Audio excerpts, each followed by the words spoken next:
Please stand for the Pledge of Allegiance. I pledge allegiance to the flag of the United States of America and to the republic for which it stands, one nation, under God, indivisible, with liberty and justice for all. And tomorrow is Flag Day.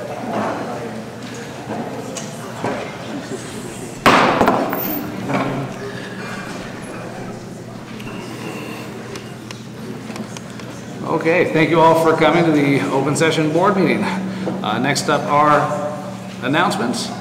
First is fire alarm testing at it says at the lodge, but it's really going to be at the lodge, the spa building, the RCN, the RCN, the courts, and the summit. So next week on Wednesday, you might hear some fire alarms going off. They're going to be depressurizing the system and repressurizing it, testing to make sure everything's working so that if we do have a fire, our building should be safe. Next is golf carts. Just as a reminder that only persons that are over 18 with a valid driver's license can drive golf carts in the community, on any part of the community, and also out on the city streets. In the community, you would also have to have a resident in the golf cart. Had a homeowner yesterday with a 8-year-old grandson going through the parking lot and thought that the parking lot was okay to do that in, and had to explain that it wasn't. So, and she complied quickly, so that was great. KHOF slurry seal. They have rescheduled the slurry seal for phases D and E to be in mid-July. So once we get the actual dates for those areas, we will spread that on the website again and the daily report. And then also next is the bistro. So we've been renegotiating the year-long contract with Smitty since January, and we found out on Tuesday, as did everyone here, that he is not going to renew the contract and is leaving immediately. So we had no prior notice, but those were terms that were dictated by Smitty for Smitty, and that's all that we can really do at this point. I know the board we're going to look at getting a new operator in here as soon as possible, and we'll be working diligently for that. And then it's my monthly, please slow down. The Four Seasons Circle, the speed limit is 30 in the parking lot, and it's 15, and out in all the other side streets is 25, and there's no passing, which happens sometimes. So next is homeowner input. As a reminder, homeowner input is limited to 3 minutes per homeowner, and only one request to speak form may be submitted per homeowner. There'll be no sharing or passing of time to another person. Homeowner input may be held for a maximum period of 30 minutes before the board meeting begins to allow the board to proceed to the business portion of the meeting. This portion of the meeting is limited to board participation only. Residents are welcome and encouraged to stay for the full meeting to witness the business of the corporation taking place by their governing agents. And the first speaker slip I have is for Barbara Morton.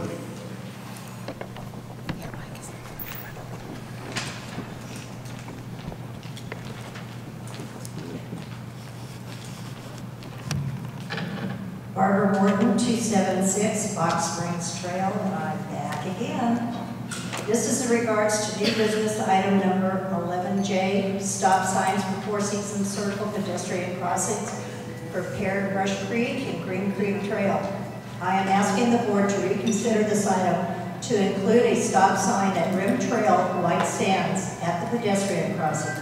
It will have a twofold purpose. One, hopefully to slow down traffic going up and coming down Four Seasons Circle, and two, allow for a safer crossing by our homeowner pedestrians. I have watched walkers coming out of the trail by the bridge on Four Seasons, and not once have I witnessed a person walking to the corner of Green Creek to cross over Four Seasons Circle to continue on the trail on the other side. They cross at the bridge and continue their work. So the stop sign is not at the crossing.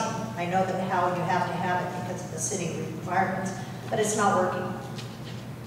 And again, I witnessed another car going down Four Seasons Circle at 51 miles per hour at approximately 8:30 to 8:45 in the morning of Monday, June 10th.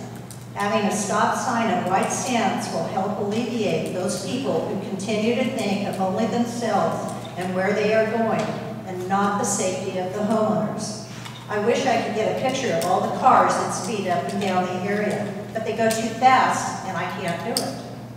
Please reconsider the recommendation to include a stop sign at Rimtail White Sands, and in fact, there should be stop signs at all pedestrian crossings. Thank you.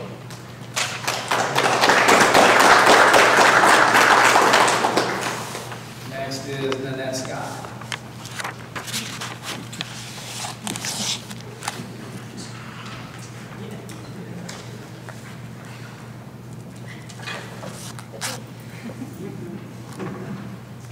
Good afternoon. Can you hear me? Good afternoon, and thank you for the opportunity to speak for just a moment. My name is Nanette Scott, and my husband Bruce and I live at 332 Mock Bluff here in our beautiful community. When Bruce and I first drove through the Four Seasons gated front entrance, we were immediately impressed with the landscape beauty here.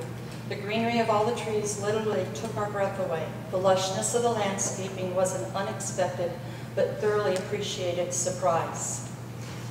We had come that day just to look. We truly weren't planning on buying. But as we drove through the tree-lined streets and saw more of the green oasis, we were very impressed. And then we were shown Lot 82 on Mock Bluff. We fell in love. And we bought that lot and the home that was just starting to be built on it that very afternoon. We feel blessed to have a view from our home that we are truly humbled by. And we've done everything we could to bring justice to our lot, to our home, and to this community by putting in landscaping worthy of the view of the beautiful mountain it complements. This brings me to the why I'm standing here in front of you, our board and audience, because I truly don't like speaking in public, but yet here I am. You have on your agenda today 2 proposals from the Safety Committee for a much-needed visible barrier at the end of 2 dead-end streets in my neighborhood. Those streets are Mock Bluff and Alyssa Flowers. My husband and I started noticing right away an issue of safety in regards to the end of our street and its optical illusion of continuing on to Via Capri across Four Seasons Circle. Cars, trucks, and even golf carts were having to brake quickly to come to a stop in front of our home when they realized our street is actually a dead end and does not continue on to Via Capri. We are very thankful for the Safety Committee realizing quickly when we brought this to their attention that this danger had to be addressed.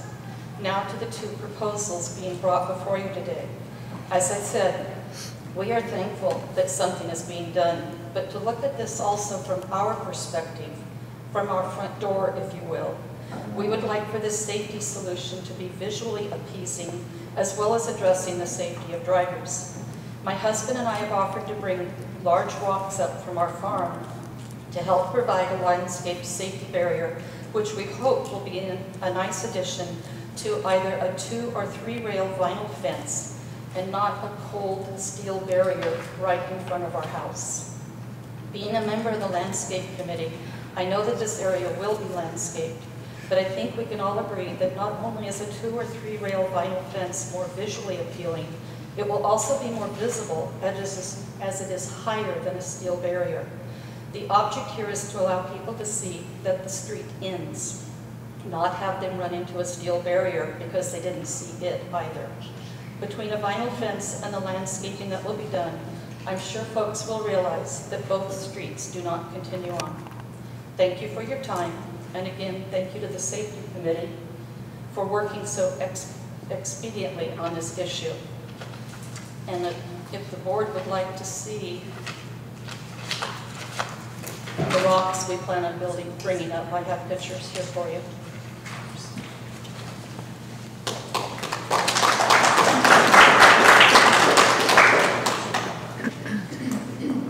Thank you, Nanette. Our next speaker is Howard Lyon.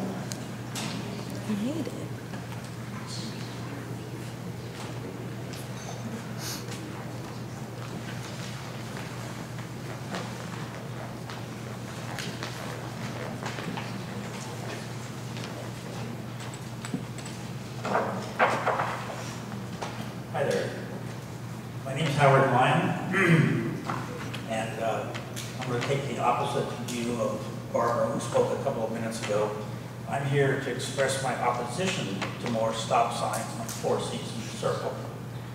It seems the Safety Committee's response to residents complaining of speeding is to let's install more stop signs. This approach was examined by previous board members approximately 9 years ago, if I recall correctly. Documentation was given to the board at that time.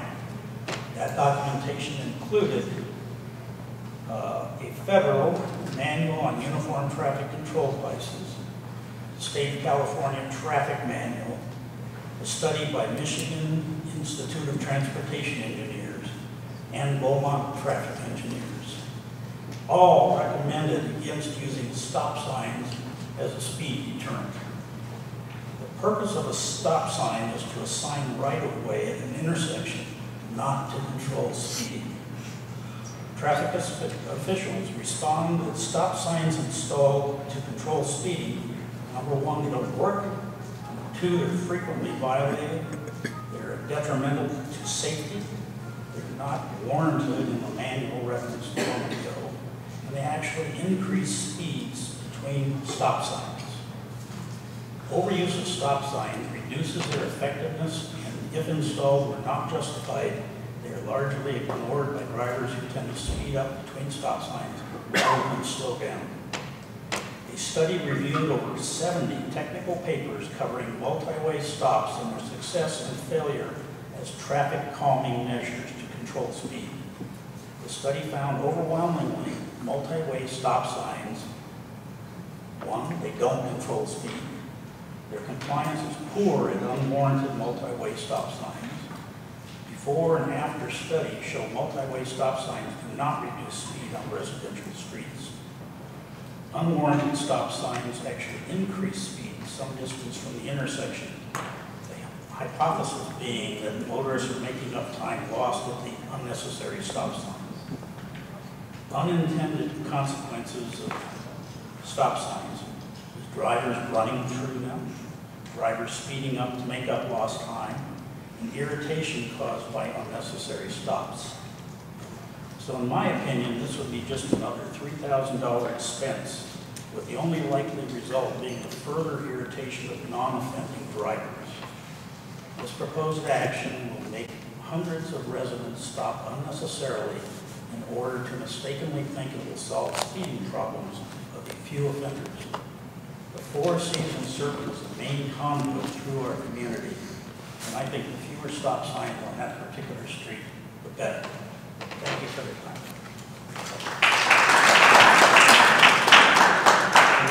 The next speaker is Mike Corbett.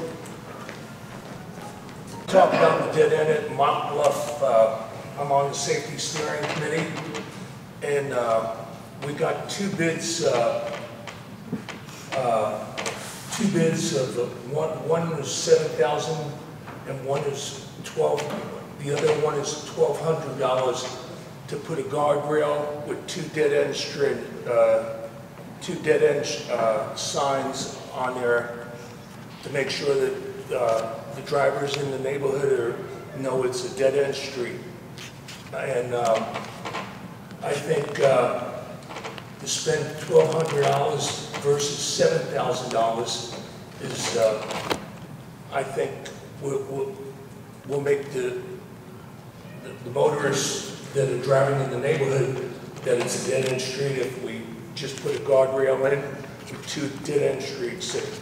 So I challenge everybody to make the right decision. Thank you. Thank you, Mike.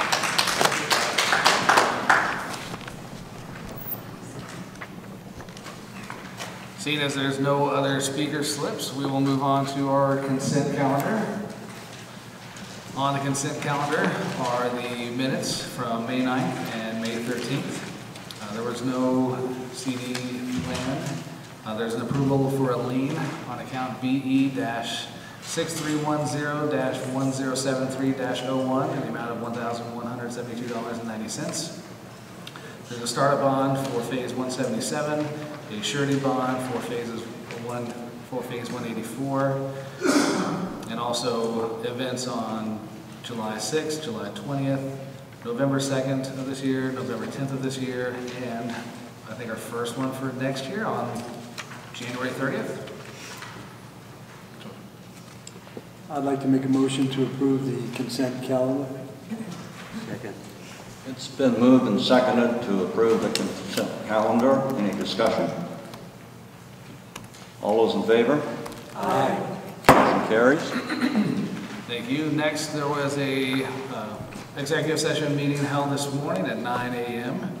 The board reviewed delinquencies, reviewed violation of member hearings, renewed the landscaping contracts, renewed a contract for the motion picture license center, reviewed or approved a Sand Canyon contract with no cost increase. They approved the one-stop pool soundtrack for the fountains with no contract increase. Also reviewed legal issues and personnel. Next on the agenda are the committee reports. First up is the Architectural Committee.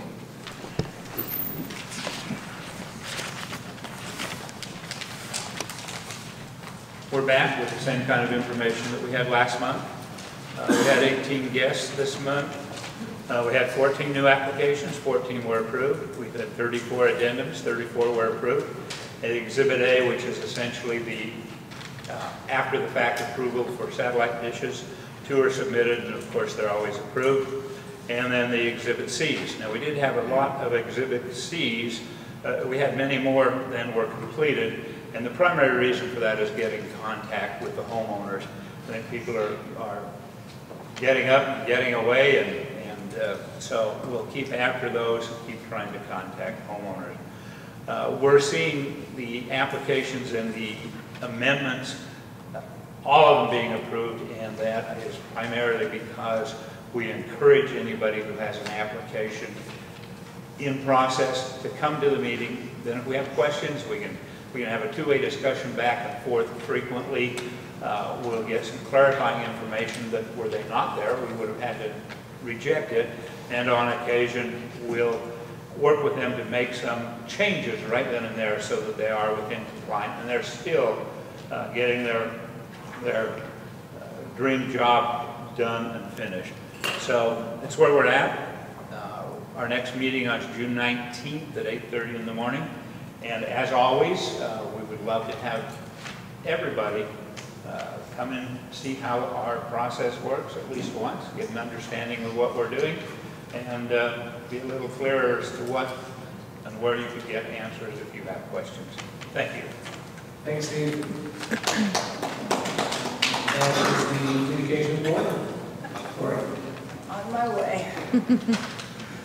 I apologize for coming in late today. I wasn't sure I was going to make it at all. I'm Lori Larson. I'm chair of the communications board. And we have had a flurry of new people who have joined us. They're as excited about what we do as we have been. So we've gone over the last few months from 8 members to 15 members. And right now we don't need anybody else, but we may need you in the future. We don't yet know if the treasure hunt on the website is increasing the usage of the website. But we do know that people are participating in the treasure hunt, so we will have more information later on. There was good response to our request for residents who are 80 years old this year or older to come down for a group photo, give us some information about themselves, and tell us their secrets of their longevity. One of them said it's because she had good doctors. I like that.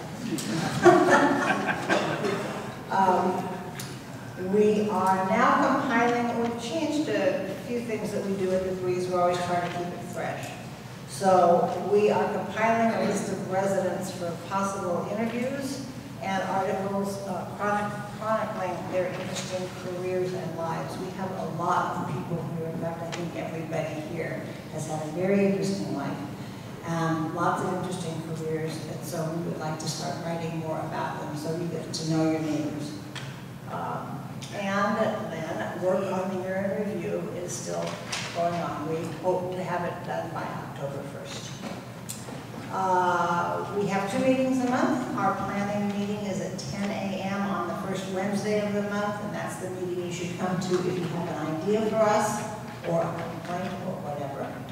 And our second meeting, our editing proofing meeting, is at 10 a.m. on the 10th of each month. So, thanks a lot.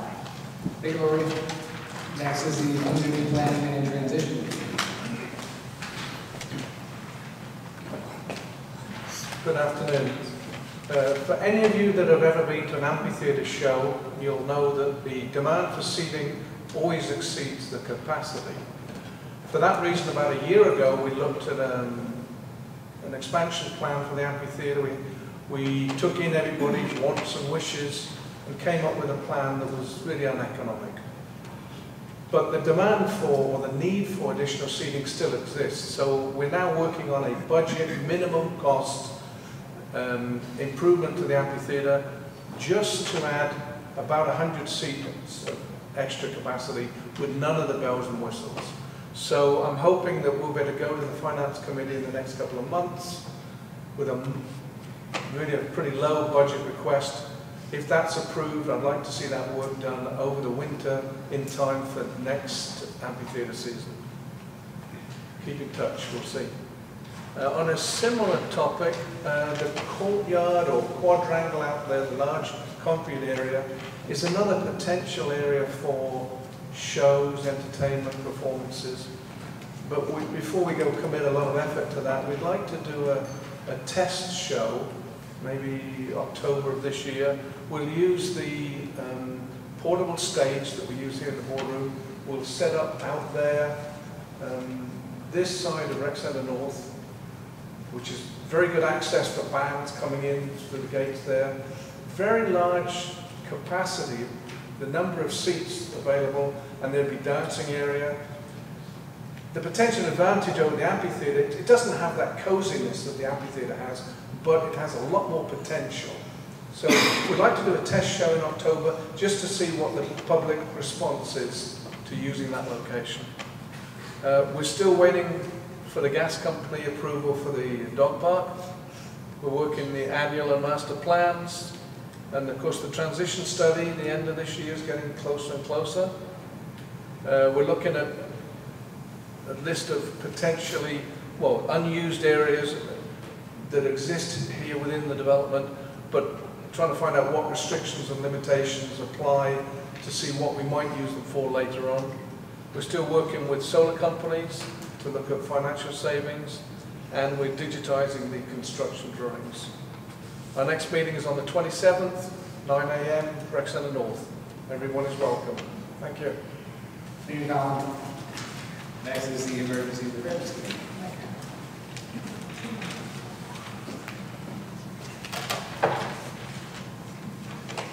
Good afternoon, I'm Mike Mendoza, EPC Chairman. The first thing we want to do is compare our first aid plan that we just updated with the CERT plan in the city to make sure we're not, that the first aid plan isn't overstepping whatever we think we can do. Right now, tentatively, I got a tentative okay from EMD to come on the 14th of August to the Neighborhood Watch meeting and to give a presentation. The problem is, there's a caveat. He said, you know, this is our fire season. I said, God forbid, I understand that. But fire season lasts all the way into November or December. And nobody really knows when. But I said, hopefully, you know, let's plan for it and do the best we can. And my reference up there was the fact that I had to create something, a program to be able to speak to people about in the event that they can't come. Len has requested help with Mr. Balt being in charge back there of an ad hoc committee for a proposed SCD outage. And we're kind of going to examine through Randy and discussions with everybody else what EPC's role could be in that. And I'd like to present Henry Sislowski for EPC committee membership.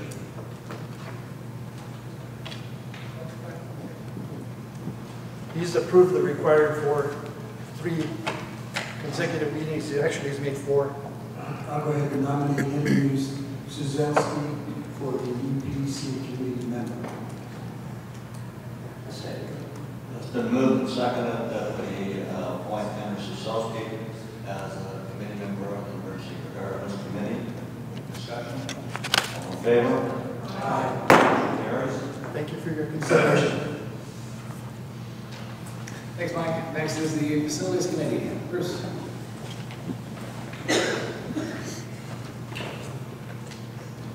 Good afternoon. Bruce Lewis, Chair of the Facilities Committee. We have a number of proposals to present to the board today. The first one is, the objective of the first one is to hire a roof consultant to inspect the roof here at the Lodge, RCN buildings, particularly the tile areas.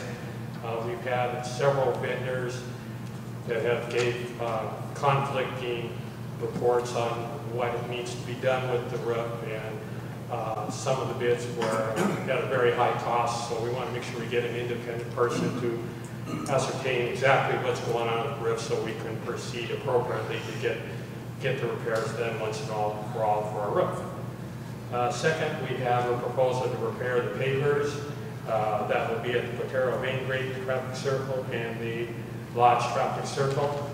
There's some areas where they were sunken and loose pavers, and we just need to get those firmed up a little bit. It's becoming a little bit of a safety issue, etc. Also, we have our proposal to repair the plaster and the coping at Summit Spa, and also a purchase of a piece of equipment at the court that's currently not available there. It's an app and back extension machine. We meet on the second Wednesday of the month at 10 a.m. And we do have positions open for residents that are willing to serve our community. Thank you. Thank you, Bruce. Next is the Finance Committee. Barry. Good afternoon. Our financials through April are healthy. We are not spending as much as is budgeted, but as I mentioned in the last two meetings, it's been due to our nasty weather April through May. But we expect that they're going to pick up because most of the money that wasn't spent in those months was watering. Number one, there's like a $70,000 underage on water at this time. But as you'll notice right now, our pavements are wet and the streets are wet. We're starting to water because it's been hot. So we're on target with the budget, makes everybody feel good.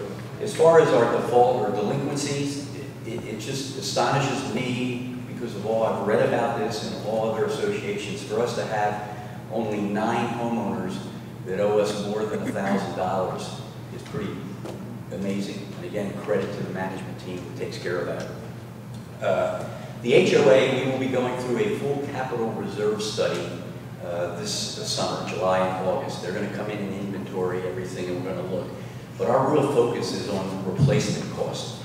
We've noticed over the last year and a half when we get proposals to come in that are capital improvements to replace existing things, that they're all running higher. Not that we're looking for the super deluxe Maserati model, whatever we're doing. We're looking at replacing things and they cost more.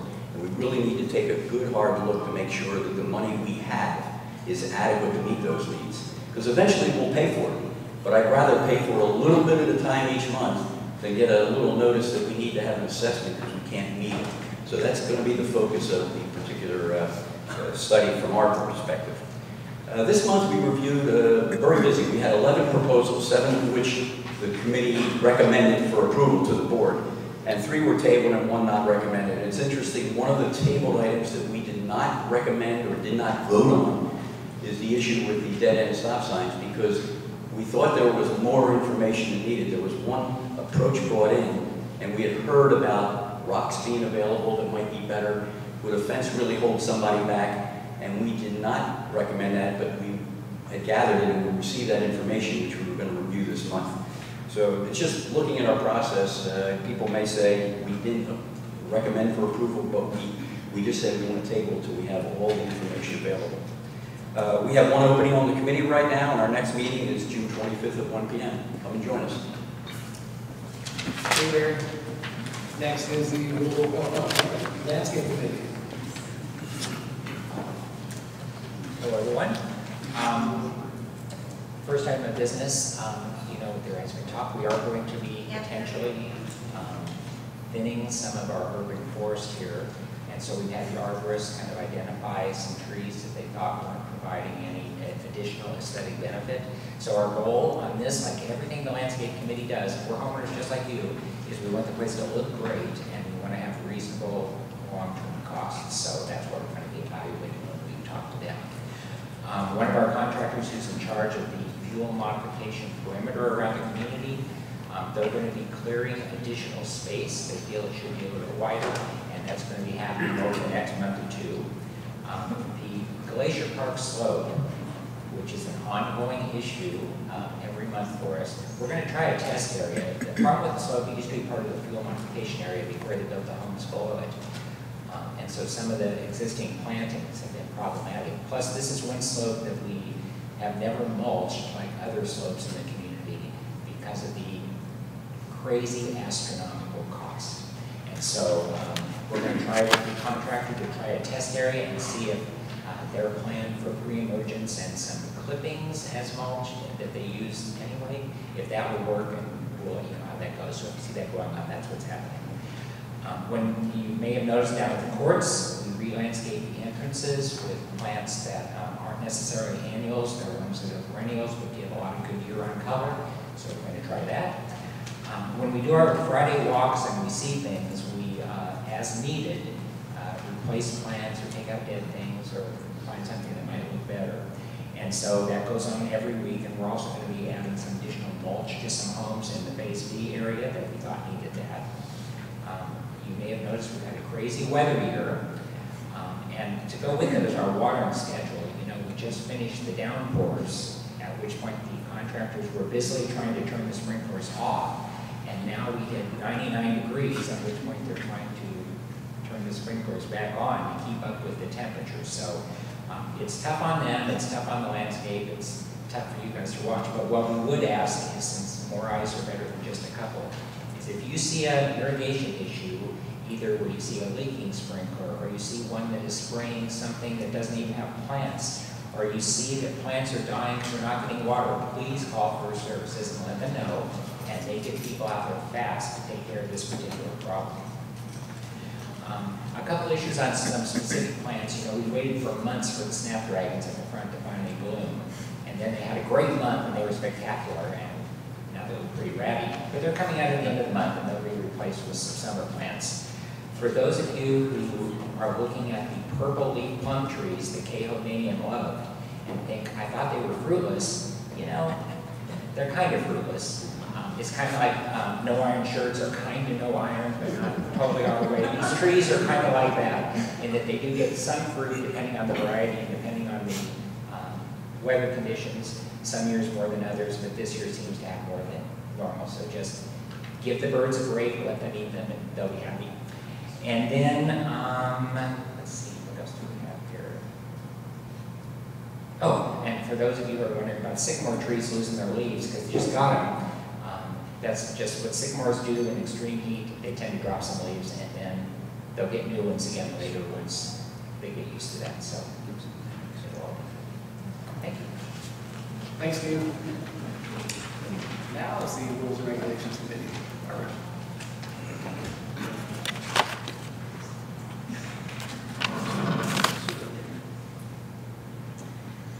The clubs, groups, and class community guidelines, pages 4, 5, and 6. This committee will be submitting a proposal 2079 rewording the guidelines with matrix to reflect the following as presented at the town hall meeting. Group existing guideline, 1 guest per resident, participate in a group activity. New wording, if both residents are members of a group, 2 guests may attend the activity. If only 1 resident is a member of the group, 1 guest may attend the activity. Club, existing guideline, no guests allowed. New wording, if both residents are members of the club, 2 guests may attend the activity. If only 1 resident is a member of the club, 1 guest may attend the activity. Class, existing guideline, no guests allowed. New wording, if the instructor is agreeable to take on a resident-sponsored outside guest, an outside guest may participate, assuming there is facility space. Down the line, if a resident wants to participate and there is not facility space, the outside resident will be asked not to participate. All clubs, groups, and classes are self-governing. If there is a dispute between residents, management will not get involved unless dispute cannot be resolved. Proposal Form 2079 has been submitted for the fall and spring boutique guidelines. It's approximately a page long. I wrote the guidelines. I sent it out to all the vendors. We have approximately 90 vendors. 2 vendors responded. No one else challenged it. It's been approved by Cindy, and I would hope that you would follow through with accepting the proposal. The proposal Form 2079 has been submitted for the Social Committee, and again, this has been approved by the Social Committee, Cindy, and I'm hoping that you'll go ahead and accept it. Caregiver guidelines need rewording per legal. The process, residents obtain a written notice from physician declaring special need of resident. Resident decides person to be caregiver. Resident registers caregiver with management by completing a new age verification certificate to show caregiver is now in place. Caregiver, family member under or over the age of 55 years of age may use facility, and 55 age may use facility as a resident and may invite a guest. Caregiver resident will accompany guest at all times. Guests would not be allowed to use the gym, computer room, sauna, or shower facilities. Caregiver with an outside agency over or under the age of 55 may not use the facility. Resident may bring caregiver to the bistro, the court, lodge, summit pools during open swim time and non-club, group, class, reserve time. If your home is affected by Exhibit F, please complete a violation form and submit it to management. And talking with Eric, one letter has been sent out regarding Exhibit F. I would like to encourage the transmission, what is it called? Transition Committee to consider if the amphitheater is at capacity. They may want to consider limiting guests from 6 per resident to 2 before spending more money to enlarge the area. Return ballots for our CCNRs is hovering around 69%. We need a minimum of 75% return ballots before inspectors of the election can open envelopes. Please encourage all neighbors to vote. If you need a ballot, contact management at the lodge. If you are a delegate and would like to assist with this project, we need your help. Roxy Elliott has attended 3 Rules and Reg Committee meetings and has been interviewed by the committee. We welcome Roxy to our committee. We ask the board for their approval. I make a motion to approve Roxy Elliott as a member of the Rules and Regulation Committee. Second. It's been moved and seconded to appoint Roxy Elliott to the Rules and Regulations Committee. Any discussion? All in favor? Aye. Rules and Reg meets the second Tuesday of the month at 9 o'clock, and we still have a need for new committee members. Thank you. Thank you, Barbara. Next is the Safety Committee. Anita. Let's start off with some good news. And the good news is that along with the Neighborhood Watch yesterday, we had over 50 people at our AED CPR training. So thank you so much for that. It was great. We had enough of the mannequins and people actually had an opportunity to practice. And also Mike Corbett, who's on the safety committee, gave a talk about the AEDs and the real necessary actions on everybody to see where our AEDs are in all of our lodges, out on the tennis court, the summit, wherever we have them. Kim Nelson from San Antonio Hospital gave a wonderful talk, and so that was the great good news that we had. So thank you for that, and thank you for the Safety Committee and the cooperation with the Neighborhood Watch. Greg Messick, I'm going to put these on this way because I know we're going to have to talk about the barrier and the stop signs. Greg Messick has actually attended all of our required meetings, and we put his name up for approval to come to the Safety Committee. So, can we approve? I make a motion to approve Greg Messick as a member of the Safety Committee. Second. Yes, and moved and seconded to have Greg Messick on the safety committee. All in favor? Aye. Motion carried. Thank you. Well, I know this is contentious about the stop signs, so we're going to go to that.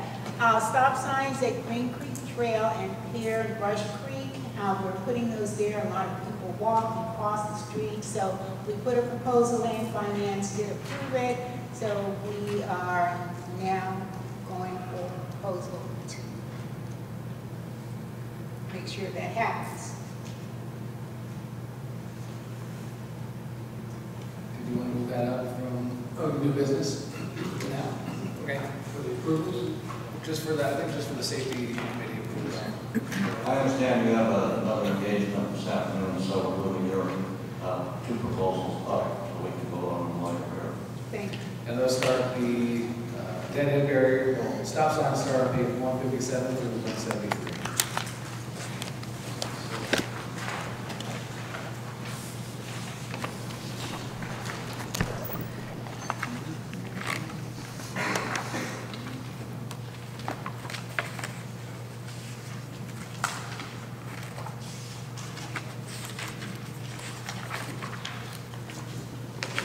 Stop signs.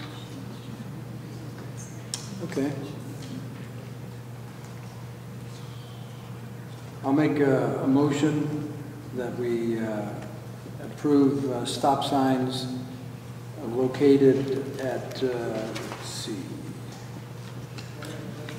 Four Seasons Circle, at Green Creek Trail, and at Pear Brush Creek, at the cost of $2,862. We have a second?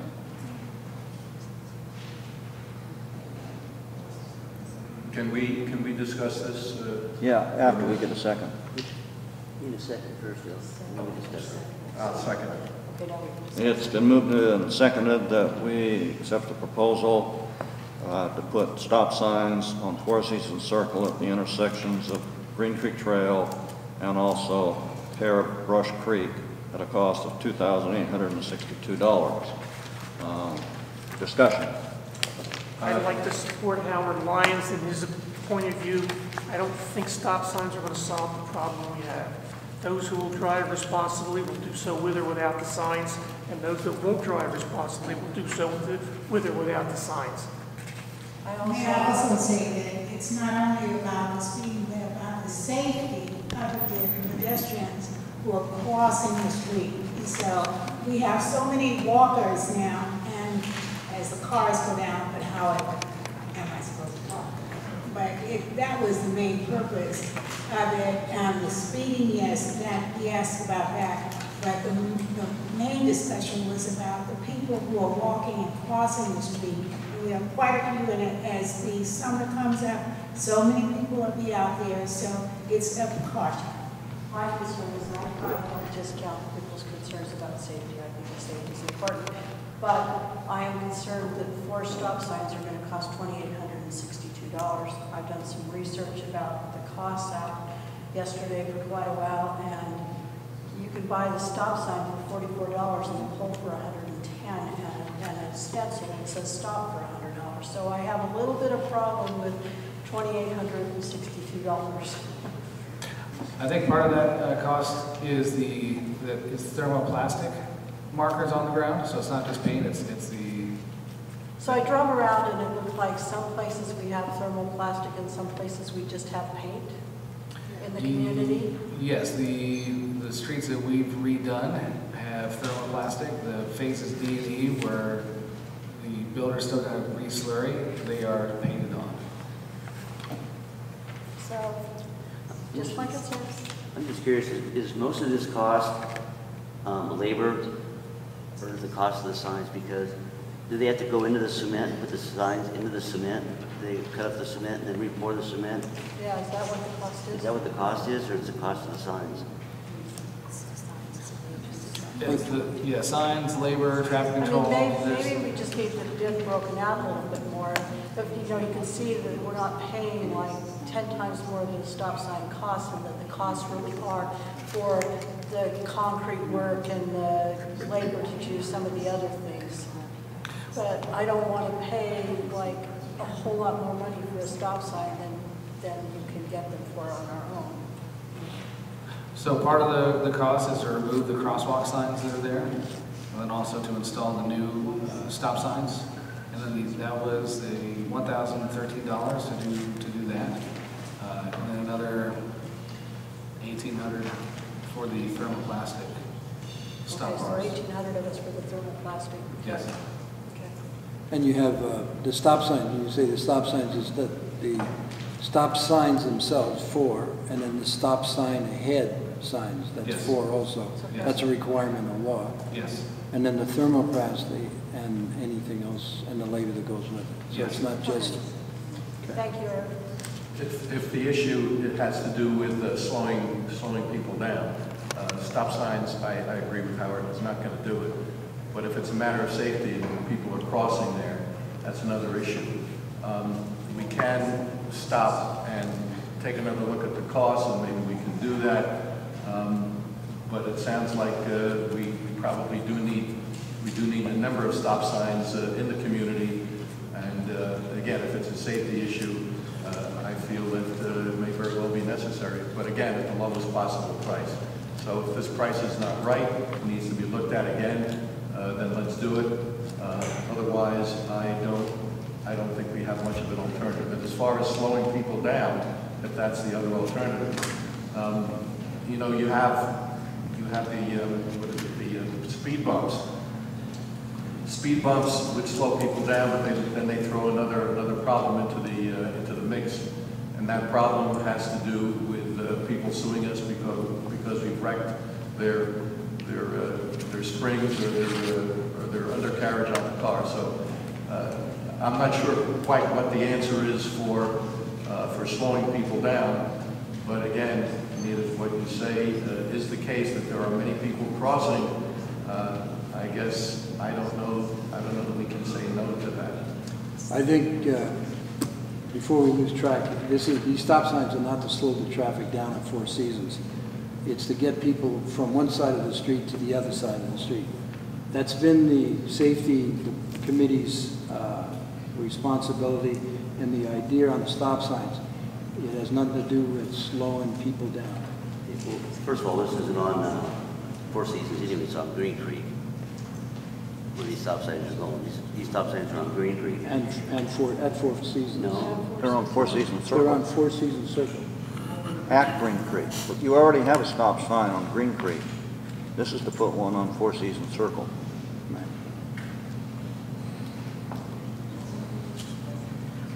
Green Creek was never intended to be a major thoroughfare. Unfortunately, after they built the bridge down there, they put Green Creek all the way through, which made it a major thoroughfare now. I mean, you've got probably 10 times the amount of traffic going down Green Creek than you ever have. I'm not sure Green Creek was ever even built wide enough to even be a thoroughfare that it has become. Because that's now the shortcut from Four Seasons to the bridge. And people are going extremely fast on Green Creek. Right. And Four Seasons Circle. But again, we want to get people from one side of the street to the other. in a safe manner as possible. And if it takes the stop signs to do that, and I think it does, I think we need to look in that direction. Any further discussion? And I'll call for a vote, and we'll start down there with Joe and work toward me. If that is the price, so it comes out to about four stop signs at $700 a piece. If that's the best price, and if that's a good price, then I vote yay. Jolene? Yeah, if that price is the most economical one we can come up with, I guess I would vote yes. Ed? I'll vote yes with reservations, yes. John? I'll vote yes. Yes. Passes unanimously. Thank you. And then the other proposal from the Safety Committee starts on page 148 through 156. It's the dead end barriers on Mock Bluff and Alyssa Flowers. And the reason again for two is because we had, the safety committee had decided on which would be the best for that dead end there and the other dead end. And we took it to finance, and finance sent it back. So we went for another one, which was the guardrail. So that's why you have two proposals here.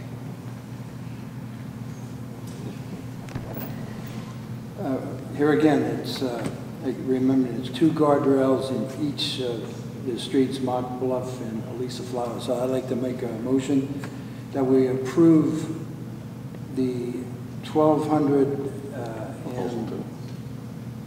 pardon me? Proposal 2. Yeah, proposal number 2.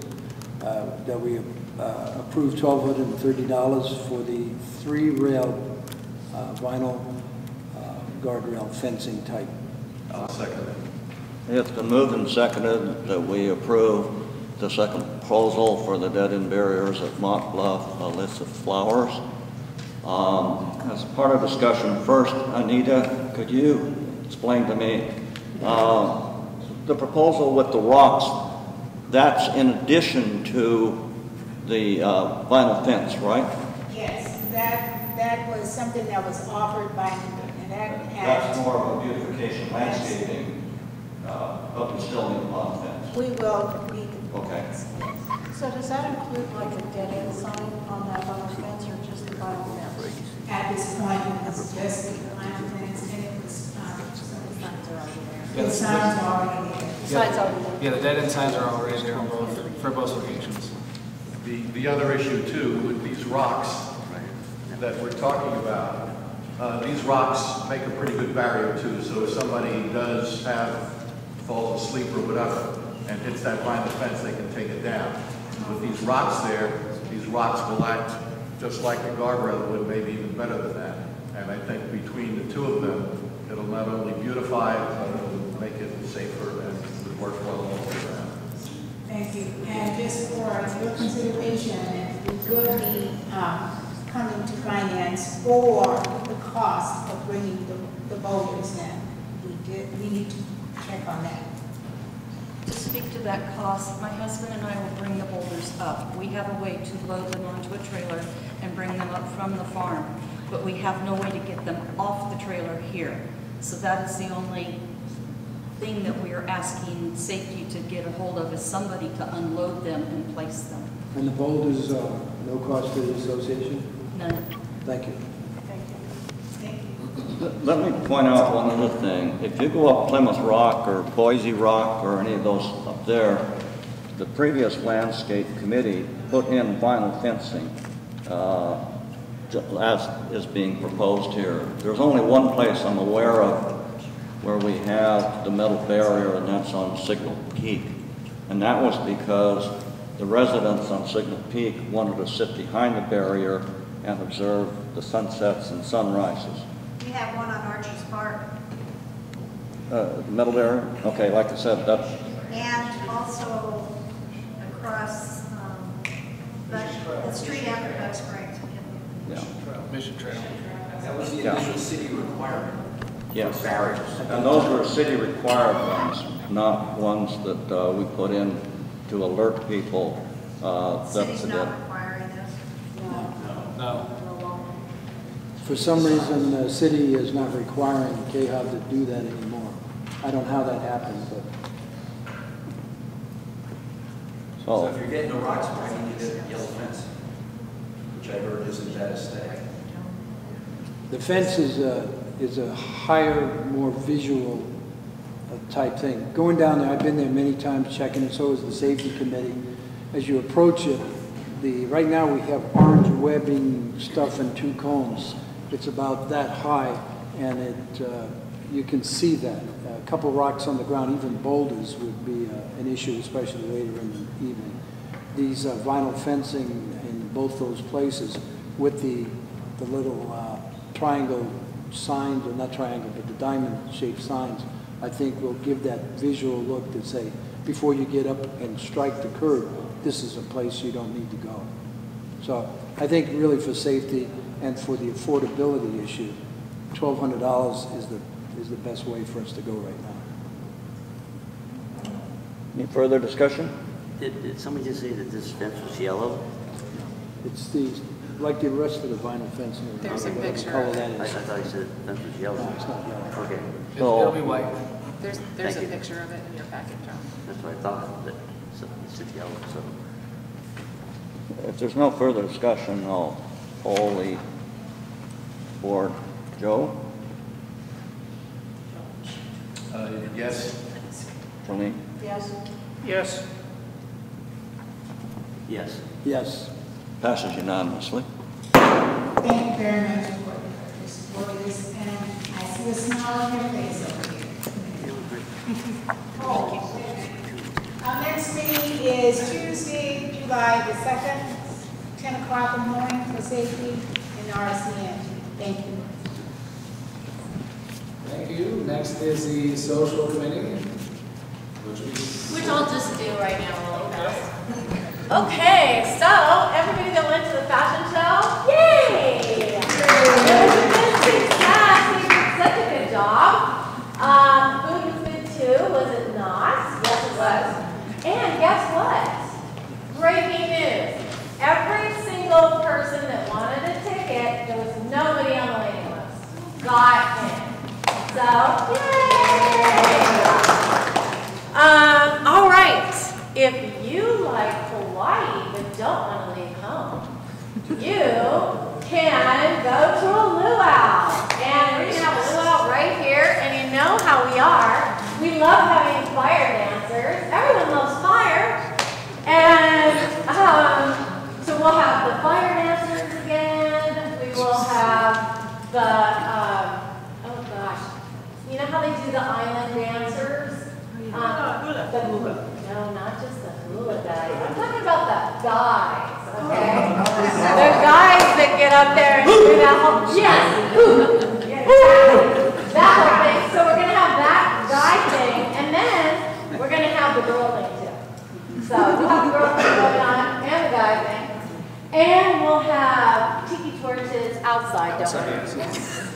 And outside. that's what I said, outside. Yeah, so you know how it is. It's great. In fact, we have a pig, and we had a fabulous, for anybody who wasn't here for our last luau, when was that, a couple years ago? It was awesome. The real men carried the pig in. Now this year we will try not to drop it. Yeah. We had to. I'm not helping. Sit down, you might. We had, well, because the real men are different heights. Okay, so when they're carrying the pole, we call them the pig pole bearers, right? So when they're carrying the pig, the roasted pig, and they're coming around, and of course they have their shrines on, which is adorable. We had to claim the 7-second rule as the pig went flying. Let me touch a curb. Quick, get the pig up before we have to cut it and serve it. But it was a very greasy pig. It was greasy pig, and everyone loves pig grease. Very difficult to pick up. Yeah, so anyway, it was great. So that's just a little foretaste for what you would be interested in, or what you would be finding, maybe with or without that maneuver. But anyway, so that will be on September 21st, and I can't remember, just go back 6 weeks from September 21st, and that's when the tickets are coming out. Tickets are going to be $30 a piece, and so well worth it. Great menu. It's going to be fun. What time and where? Exactly. It's going to be on September 21st. It will be here in the ballroom for the food part. It will be outside for the tiki torch part and the dancers and all of that. So it's a really fun gig. What time? I will let you know. Thank you. Yeah, come and see me. We have a meeting tonight. Social committee meeting is going to be tonight because it was moved a week. And we're going to decide. I have a feeling it'll probably be 6 o'clock. Okay, so probably 6 o'clock. What else? So make sure you get that. You will love it. It's not very, I keep thinking it's my activities director report, but we're just talking about social committee. So I'll be back. Thanks, Cindy. Next is the Technical Operation Board.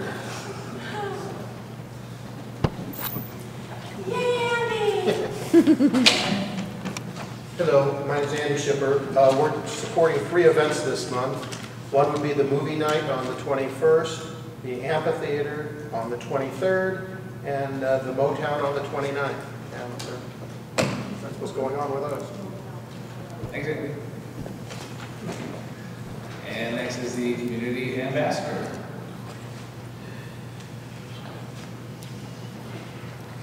She's back. Okay. All right, first of all, I want to go back to being the Safety Committee Chair and give a very big shout out to Sapphire. Sapphire did a lot of work on doing the background for all of our proposals, and so I want to say thank you very much. I forgot to do that.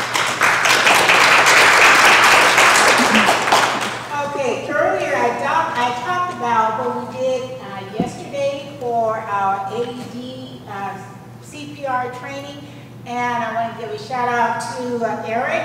Eric is our photographer. So as you can see, we had a nice group of people there, and this actually is one from Kim. We have our babies here, and the reason why we had the baby and the adult is because now we're getting into spring and summer, and a lot of people will be bringing their kids in and grandkids in. So we wanted to make sure that people knew how to put the pads and what to do for a child. So be sure to know exactly where, again, the AEDs are, and we are in the process of getting some pads for children. Our big pads now are for adults. But it was a great turnout, and we thank the steering committee and the neighborhood watch for people that came for that. And speaking of that, everyone is invited to our National Night Out, which will be on Thursday, July the 25th, and it'll be right in here at 5:30. The program is 6 o'clock, and we ask everyone to come because it's a perfect opportunity to say thank you to our law enforcement people, as well as our fire people, all of our service people, people that, ambulance, you hear it all the time coming in here now. So it's a wonderful opportunity to say that. How many in here are former law enforcement or civil service? Give them a hand. So you'll hear more about this as it goes on, but just come. We're going to provide dessert and refreshments, and then we'll have a little short program, and the speakers from the different agencies will be here, the sheriff, the highway patrol, and we might have some couple little four-legged friends that will be here. So, Thursday, July 25th. Tomorrow is Flag Day, and anyone that wants to know the proper etiquette for displaying the flag, please Google it. They'll tell you all about it. Cindy is going to talk more about the 4th of July as well, because we're going to have that celebration here. And remember, 4th of July is not just about everybody's going out having parties, but we are going to party. But it's some significance behind that. And remember, that's our Freedom Independence Day. I want to give a big thank you to Lori Lawson here. We had our coffee with the city manager. She was a part of that, and she actually wrote up, please look at your breeze. She wrote up a great informative article for us, so thank you, Lori, for that. So, what's coming up next? Be sure you stay in touch with what's happening on Route 60. If any of you guys take the Badlands, the Highway 60 there, they will be closing westbound, one lane, and because they're expanding the truck lane. So just go on the computer or go to the website or go to Caltrans, and they're going to tell you about when and why that lane is closing. And that's going to put a lot of traffic on the 10. So now we already have traffic on the 10. This is going to test your patience. Test your patience. Okay, the Census 2020 is coming up, and we'll talk more about that at the next meeting. But if you know of anyone that might be looking for a job, and just go on the 2020 census. They will be starting to hire. Yesterday we were participating as well with a job fair with the city, and they were there and they're looking for a lot of people. It's a temporary job, of course. They won't really start until May, but they're starting now to hire people. So that is a great thing for us. Please, please, when you're going outside, and this is going back to safety, simply because I'm now seeing a lot of little reptiles out. Please be careful of where you're walking. If you're going to the park, we're going to have someone from Bogart Park come in and talk to us. It's a beautiful park that's right at the end of Beaumont Avenue, but even if you go out here on the trails and walking, please be careful, but have a wonderful, wonderful holiday. Bye.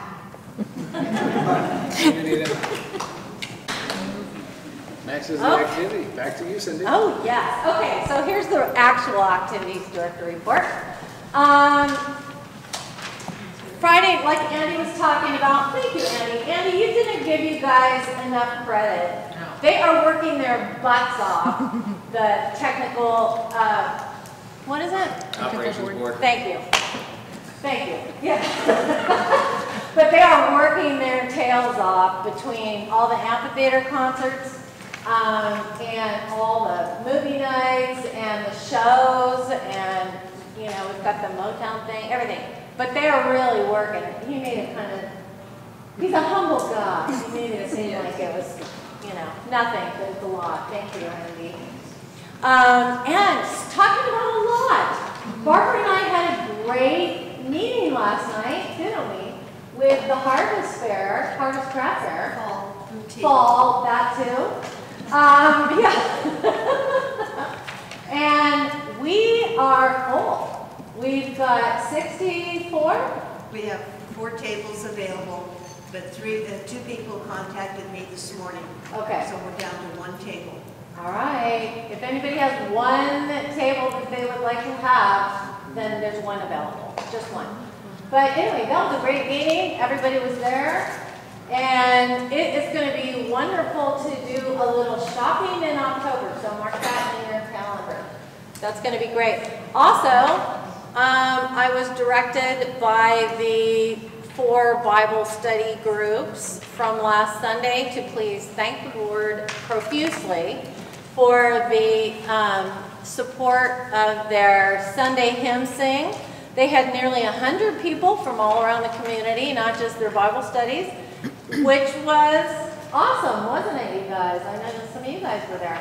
Yeah, lots of song. Thank you, Sally, for doing the piano. And they all enjoyed their ice cream and appreciate it. So there you go. They've been formally thanked. And then, speaking of 4th of July, wherever you are, Anita, we are having a giant 4th of July deal. I'm not exactly sure what you wanted to share about 4th of July besides the party. Nothing? Okay. The party's really what counts right now. So we're switching it up a little bit this year.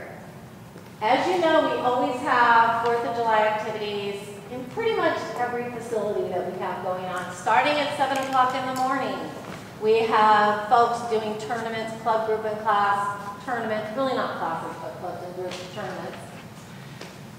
And all that builds up to an award ceremony, which guess what? We're going to do an award ceremony for 4th of July in the amphitheater for the first time. So that'll open up that. That's going to be really fun. There's going to be a whole schedule of events that you can pull out there so you don't have to be confused. It'll be in the breeze as well, coming up this very next issue. But guess what else? We actually have a national chili judge that lives here talking about awesome careers. He also is our webmaster, isn't he? So he is helping us with chili judging because we're going to have, everybody likes a bang on a hot night for 4th of July, and we are going to have hot, spicy, and delicious chili that's going to be brought by whomever wants to contribute. If you love chili and you have a great chili recipe that you would like to submit for judging, please go fill out the sign-up sheet. That's its own special prize award-winning competition. And then guess what? Not only the judges will get to taste it, but all of you guys get to taste too as part of our regular 4th of July potluck. Just so you know, we try to have community unity during 4th of July, which means we invite all our neighborhood family of Four Seasons to come down. And we typically, for that potluck, have, well, I don't want to scare you away, but we oftentimes have close to 400 people on the potluck. Okay? So if you like to eat, come on down, because you're going to have a mega buffet. We ask that everybody who comes just bring a dish for a mere 10 people and add it over here. So I'm pointing because I know where everything gets set up, but you can pick whether you want desserts or side dishes or whatever. The association always pays for what everyone loves is the big giant 4th of July picnic chicken that we have. So we'll have that to help fill in the cracks. And then we'll be having a, stop yawning, Tom. We will have a golf cart parade because a lot of golf cart owners were saying that they didn't want to just do it during the holiday. They wanted to have a decorating contest and a golf cart parade for 4th of July. Stop it already, Mike. So anyway, I know I'm wrong, but I have to do this. You're fine. Okay, thanks. We love you. Okay, we appreciate it. So go and check and see all the things. Be involved. Come. 4th of July is giant. It is a blast. We have fun. And don't worry, I'm not forgetting. We are going to be having karaoke at the pool party. There'll be a pool party karaoke there. Do that. And fireworks at the summit. We aren't lighting any, although I wanted to do sparklers, but Eric felt that we would be burning one another. So I didn't even propose it. We get freaking glow sticks, okay? So no one can get burned on those. Yeah. They might eat them, yeah, but that's okay. All right, so there we go there. 4th of July, put it on your calendars, people, and be there. We love you. Next, I already told you about movie night and following up, and it's Close Encounters of the Third. Yeah, third time. Come because even though probably a lot of us haven't seen it for ages, right? Ooh, but imagine what it feels like. It's dark. It's at the summit. There's stars above you. You can look and see. All of a sudden, the idea of an extraterrestrial seems very possible. It's slightly breezy, and I might even have ET balloons, a few of them on the corner, so now paranoia can set in. Why isn't it? Bring your lawn chair. No setting up your lawn chairs till 6 o'clock so our wonderful Andy and the techies can get their equipment all set up. Bring your snacks, and guess what? If you come by 7:45, we're having a secret extraterrestrial giveaway to have more fun before the movie starts at 8 o'clock. And yes, people, the summit is going to be open later than 9 while we finish not being abducted by aliens. Okay? So come, bring a blanket, whatever, you'll love that. Next, I'm rushing through this, as you can tell. Amphitheater concert series on Sunday, June 23rd, which is what? Next Sunday, not this Sunday, right? 7 p.m. That is going to be fun, isn't it, Andy? It is going to be great. Kings of 88. Okay, should I give them the spoiler alert? Maybe. Okay, so they come up and they open up a giant piano, right? This is the one with the giant... Yes, the giant, like Elton John-ish kind of piano thing. Really fun band. Come down. Now that, Mark will be standing there ready to be sure that there is a line and not people seated the night before. You know how that goes? So 10 a.m. is the earliest that you can put your chair up. And try to keep all of your glass objects covered somehow. You know, bring plastic, would you, when you're down there, so we don't have glass. What? Bring an adult sippy cup. Yes, adult sippy cups are accepted. And then, AACC, yay, is doing Juneteenth over at the summit, and that's Wednesday? Wednesday. That is Wednesday, June 29th at 5 p.m. at the courts. Yes. If you have 19th, what did you say? I said 29th, but it is the 19th. Yeah, it's the 19th. June 19th at the courts, and see, actually, who's doing it this year? Regina? Is it Regina Rosen? No, this is a chairperson. Oh, are you the chairperson on this? Yeah, that's... Remind me of your name again? Greta. Greta. Okay, see Greta. She's here. Anyway. So see her about any questions. That's always a blast, and that brings the family together too. So check that out. And finally, I know you're happy, the Domino's Club is sponsoring a Motown show on Saturday, June 29th at 3:30, so it's like a matinee, all right? And it's going to be here at the Ballroom. Right now, there are no tickets available. Remember in the breeze it said that they were going to be charged $15. Okay, so they reassessed it when I let them know there would need to be a reconciliation. So they reassessed it and they handed them out for free. Be aware, it is not a professional Motown group. It is Domino's group, and they are having fun doing it, okay? So it's free entertainment, and you'll just enjoy them while they do it. But don't come expect, you know, have a proper expectation that it's a fun thing, and that it's not, you know, we're not bringing Motown actually here. So, all right, are we good? That's it. Thanks.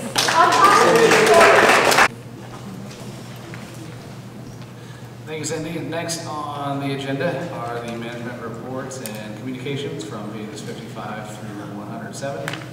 Of note is we were tracking over 43 work orders last month for irrigation leaks and other various items for us to fix. There's no unfinished business, so we'll go on to new business. First on new business is the town hall guest policy for discussion. I guess since John and I hosted that, I should start it off. Let me bring it up for discussion first. Okay. We need a proposal. We're not doing this one. The proposal? What page is that? The proposal for the guest policy. There is no, it was this is for discussion. Never mind, go ahead, Joe. And as far as a proposal, maybe we can propose a proposal later on. John and I hosted the function. There were well over 300 people there, as far as we can assess. And there were a number of items that were, I shouldn't say pretty much agreed to, but the majority, a very strong majority, went along with the following items.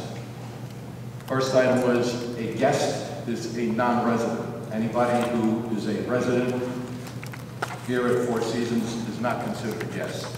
Secondly, residents always have priority. Third, clubs, groups, and classes. They should be self-governing, and that the same rules and regulations should apply to all clubs, groups, and classes. And we did a show of hands and so on to go along with all of these things. The proposed policy, most of the people, I would say about 60 to 70% of the people felt that the way to go was 2 guests per household. The restrictions, there would be restrictions on the clubs. The number of guests shall not exceed the residents under any circumstances, except for this one special circumstance, which is if you do have guests, whether you're talking about pickleball or tennis or pool or anything else, if you do end up with a situation, or you're going to end up with a situation where you're going to have more guests than homeowners, then what you might do, and again, this is a proposal, go forward to the board for approval, and if the board approves, you might charge a fee to the people involved, to the guests, for them to exceed that amount. What I would like to do, and again, John, if you agree with me, what I would like to do, and the rest of the board, is I would like to proceed to going forward with this, and I would propose instructing rules and regulations to proceed with these, and then formalizing it and going out then to the community for their final approval. Okay with me. Well, again, it's not up to me, it's up to the board. No, of course, I'm saying, did you agree with me that this was pretty much what we had at the meeting? The only disagreement I have is that the term guest was only for the purpose of that meeting. In the microphone, Andrew. The term guest is not always used for outside guests. We use that only for the purpose of that meeting. A resident can always bring another resident, which might be his guest. Yeah, again, to set those, my understanding was, yes, it was for that meeting, but since we're going to be setting the rules and regulations with all of these items, if we define a guest that way, then when we do the rules and regulations, if we follow this, then that's how a guest is going to be defined. Obviously, a guest can be a guest, a homeowner, let's say for the wine club. Somebody could be a member of the wine club and have a guest who's also a resident. That's a different kind of guest. What we're defining here is a guest which these rules would apply to that person. If you don't want to call them a guest, you want to call them something else, but the point is, this applies to people who are not residents. Call them a guest, call them a non-resident, call them what you want, but, you know, this is how I believe you should be moving forward, and again, obviously, the board needs to discuss it, rule on it, whether we proceed this way or whatever else we want to do. Sure, I'd like to put a package together and submit it to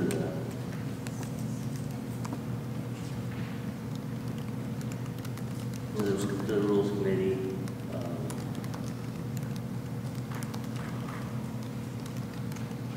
As a board.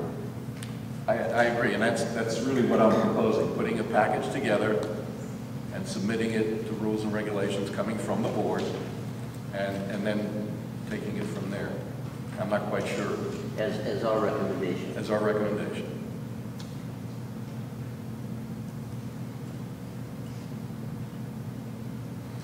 So Your recommendations would be 4, as I understand it. You've got four recommendations you're going to make.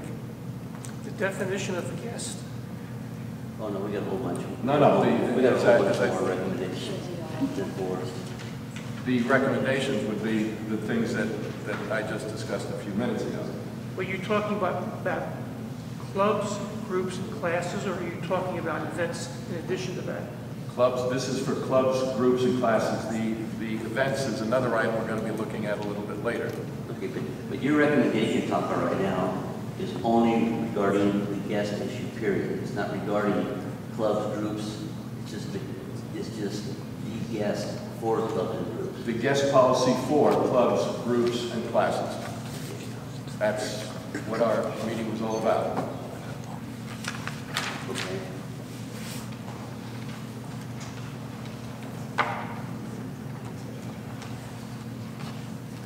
So this would be to have rules and regulations, then modify the current guidelines to then submit back to the board for their approval to then go out for homeowner comment. Yes. Yes. Rules and regs would come back with a recommendation. They don't approve anything. Yes. The board's approval. Correct. Basically, what we're doing is we're giving input to rules and regulations for them to formalize, put in the proper writing, and then come back to the board for... Okay. So I guess I'll sit here along with Sapphire, and I'll take notes as well. They'll go through your recommendations. Okay, again, unless there is something dramatically different in the papers that were written, I would imagine that they would follow fairly closely to the raise of hands and whatever that we had at the meeting. And again, the list is, a guest is a non-resident, resident has priority, clubs, groups, and classes self-govern with certain constraints. And the same rules and regulations apply, and I have it all written here. Okay. Same rules and regulations apply to all of them, clubs, groups, and classes.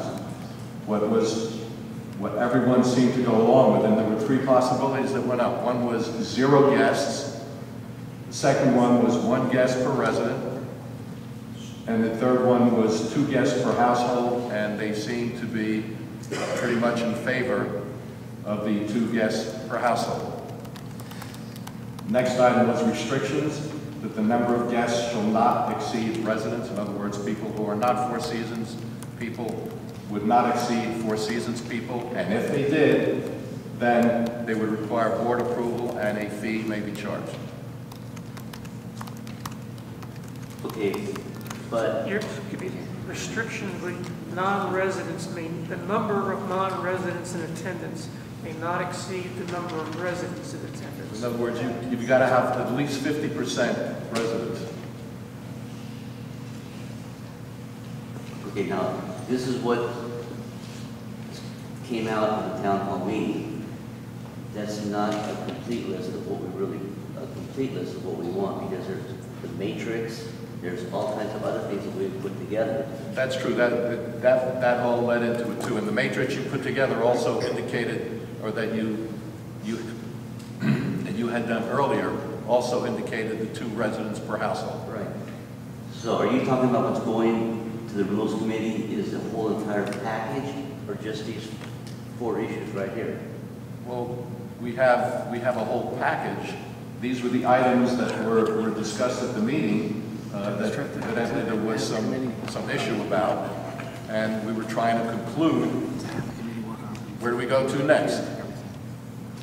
Yeah, I just want to make it clear that what we're going to vote on now, I assume somebody's going to make a motion that talks about these 4 issues. But are you going to include in that motion all the other stuff that's going to go with it, including the matrix and all the other stuff that we put together? Does the matrix become part of the rules and regulations? Sure. Yes, it will. Okay. Yeah, and I would see the matrix as being part of item 4, same rules and regs apply to all. Well, that's just one item, though.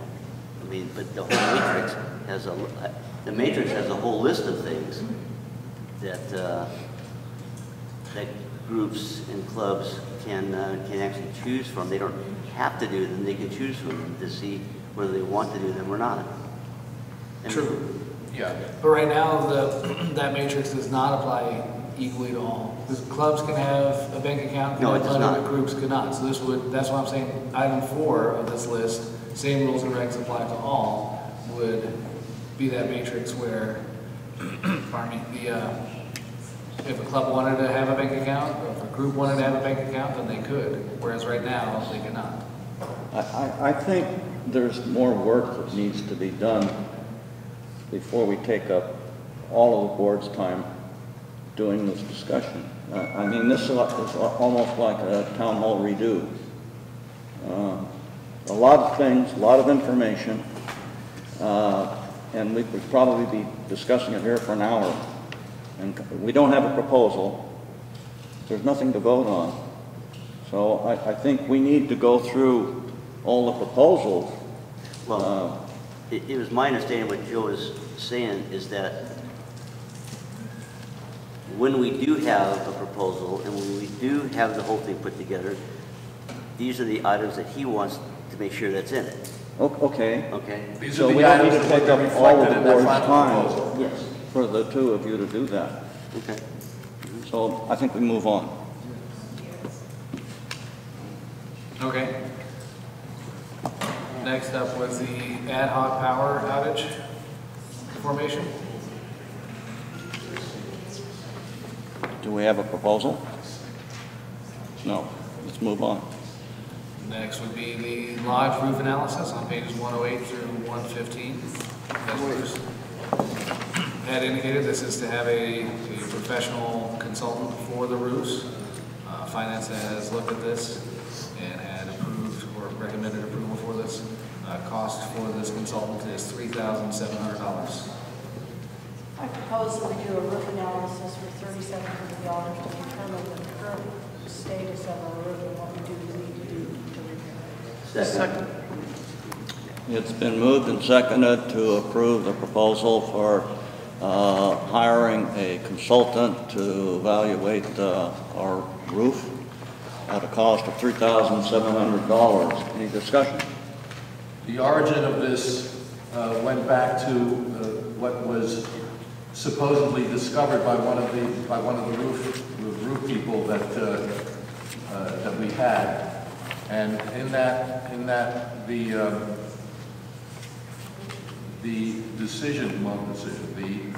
recommendation that was made by the other roofing person, the contractor, was he felt that our roof was not adequate, that the Hovnanian has put the tiles in too widely spaced instead of having proper overlap. The overlap wasn't enough, and that's why we're getting leaks.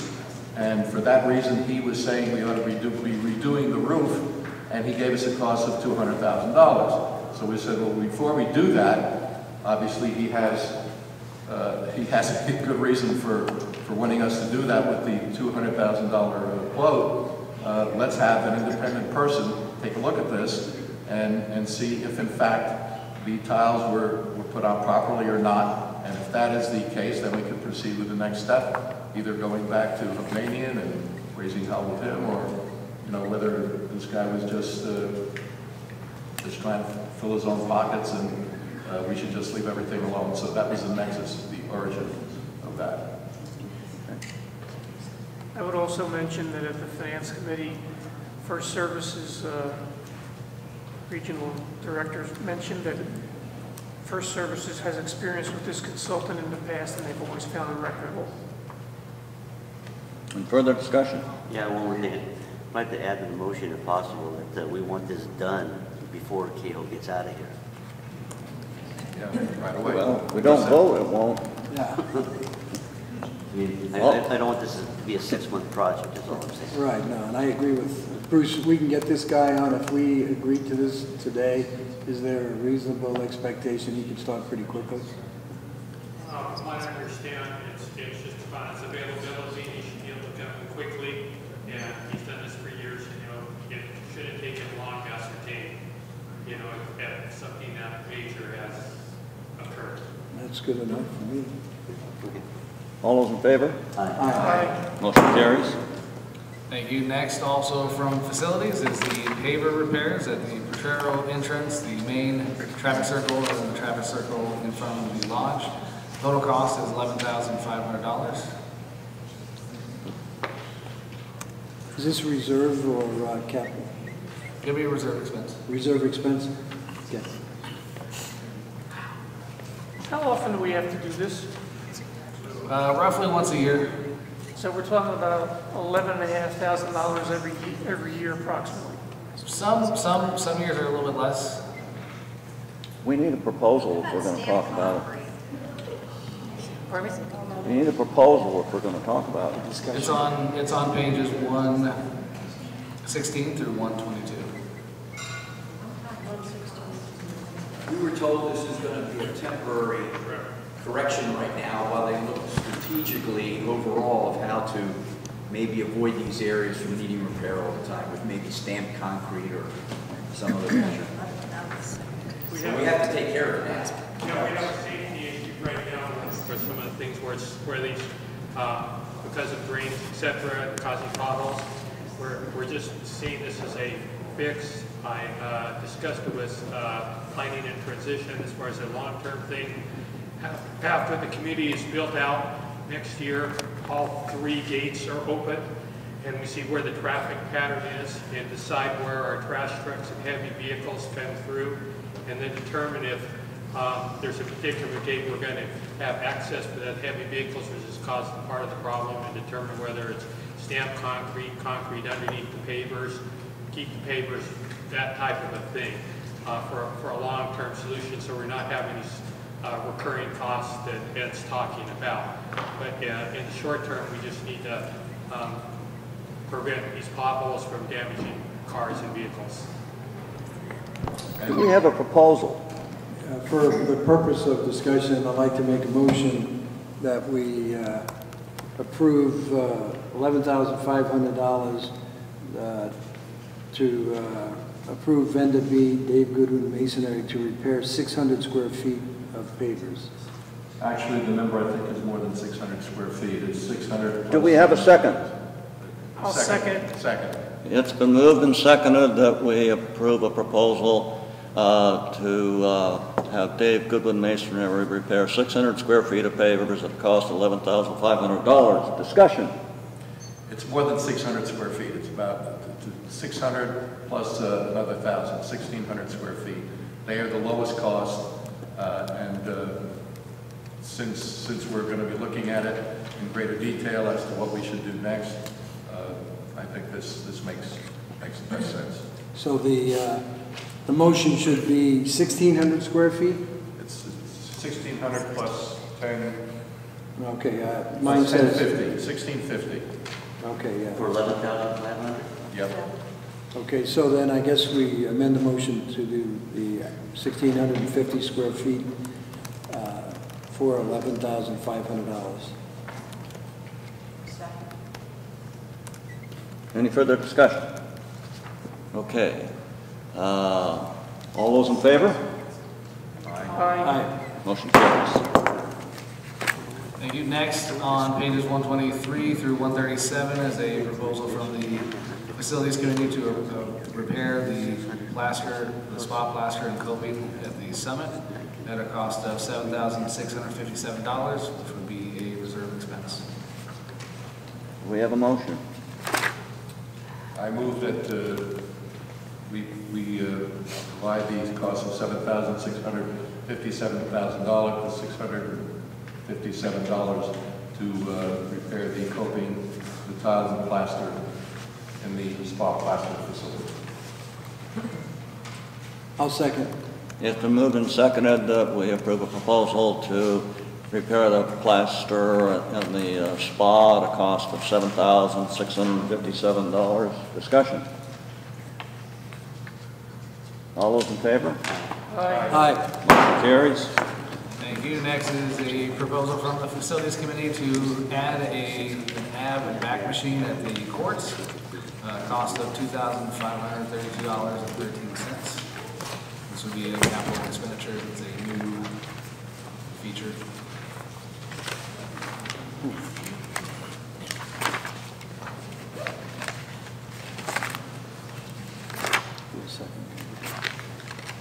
Page 138.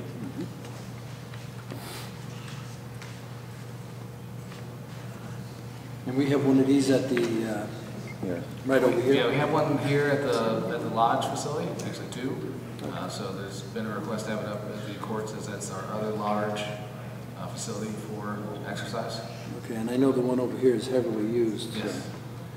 I'd like to make a motion that vendor C has approved Coast Fitness to provide a Tough Stuff Cal Gym ab back extension machine not to exceed $2,532.13. I second that. It's been moved and seconded that we approve a proposal to purchase from Coast Fitness a Tough Stuff Cal Gym ab back extension at the total cost of $2,532.13. Discussion.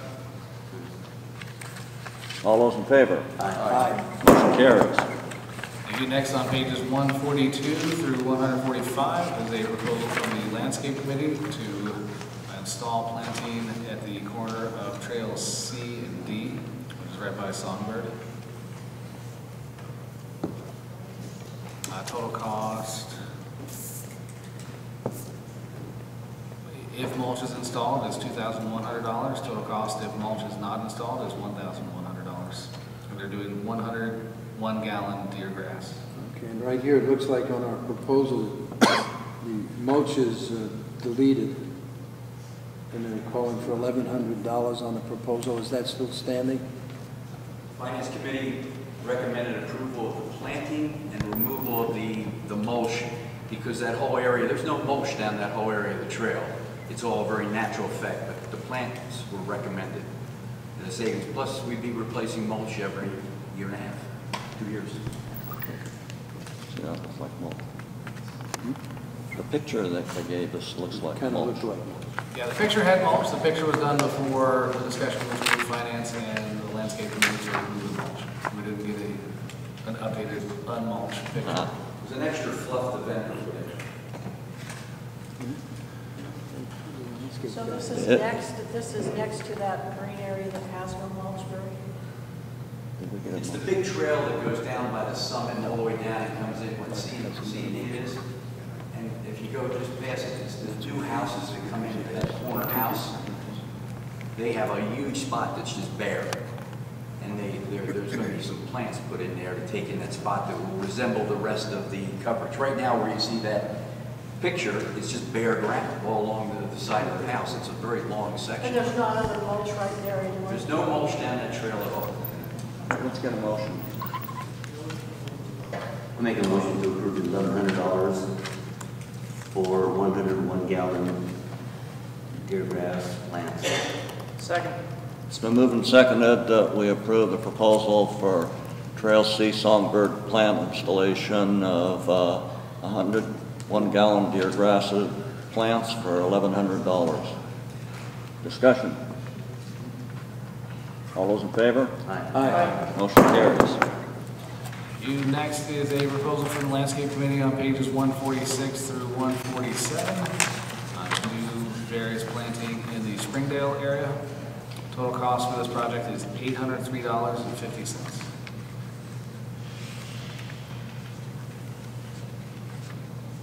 I make a motion that we approve $803 for plantings in the Springdale area. Second. It's a moved and seconded that we approve a proposal for placing plants in the Springdale area at a total cost of $803. Discussion? All those in favor? Aye. Motion carries. Thank you. Now we're going to skip down to pages 174. We already did the items I and J, so we're going to go to item K. So that's the boutique rules from rules and regulations. Pardon me. This would define guidelines for this HOA-sponsored event. These guidelines would be sent out for 28 days civil code required homeowner comment and review before being implemented. I propose that we accept the boutique rules and send them out for 28-day response from the community. Second. It's been moved and seconded to approve the proposal that a vendor who wants to leave early But it's the whole guidelines, right? and does leave early will not be invited back. Yeah, it'd be the whole guidelines. Whole guidelines. Because that's just a summary, right? Yes. Yeah. Yeah. There's a penalty page here with the guidelines. Next to it. Page 175. Yeah. There's a page there, 175. I'm really wholly off the discussion on this, having spent 23 years at many, many, many shows as a vendor. If you left early, you didn't come back anyway. It's up to the people who put on the event to get the crowd there. And if the crowd's not there, they're not going to stay. So I'm not opposed to it, but I think it's, if people are dying to get in and then they leave early, they're probably not going to come back anyway. So. Any further discussion? Yeah, I do.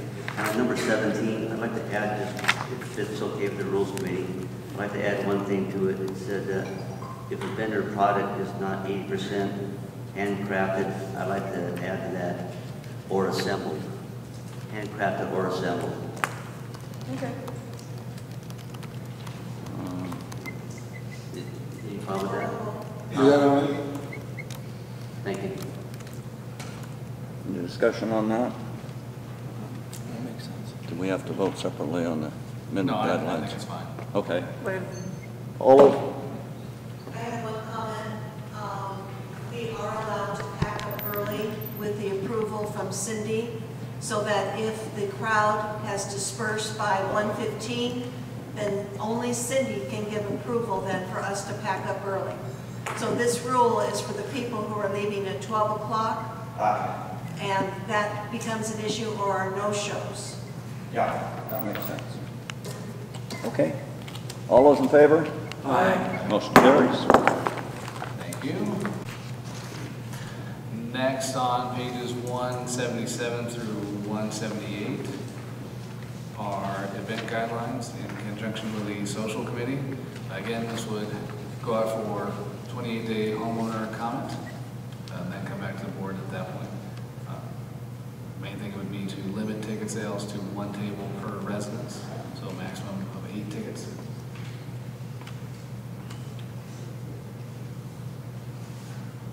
But again, this will go out for homeowner comment before being implemented. So the purpose of discussion, I'll make the motion that we approve the event guidelines to go out to 28-day homeowner review and comment. Second. It's been moved and seconded that the proposed event guidelines for tickets being purchased go out for comment from the residents, homeowners. So when we say one table per residence, that means that they could have 6 guests in that one table, is that correct? Yes. And it looks like the name and addresses are required for the purchaser as well as the guests that are going to sit at that table. Is that correct? Right? Yes. Question, when we say they can bring guests, I'm assuming the guests they're bringing are all residents? It doesn't, not necessarily, no. You could have a table with 2 homeowners and 6 guests that are outside. Well, I got a real problem with that. Okay. The other thing too, with the 2 tickets per household, how about solo residents? If someone is solo in a home and they want to bring a date, they should be able to bring a date, correct? Yes. So they're the household. So I think this, I mean, I'm assuming all these events that the only way you can purchase it is to purchase a table? I mean, what if you just got a couple that want to come? I'm confused. No, that's the maximum. Yeah, this would be the maximum. The maximum. You could purchase 2 tickets for one table. And a part of this was that a lot of these shows are so popular, people would get here at 4 in the morning and line up. And then people said, hey, why is this whole street coming down to purchase tickets? We're all friends, you know. Right. Somebody would pick the short straw, would come down and get a table for them and the rest of their street. If homeowners are a priority, and I would hope that they are, you shouldn't be able to invite guests, and I see here 2 weeks. I'm assuming what that means is guests can come, you can invite outside guests 2 weeks after the tickets go on sale. At least that's the way I sort of read this. That's the current guideline. You're reading the old guidelines. The current one that's currently in place. It has not been adhered to, and we're selling up to 3 tables per resident.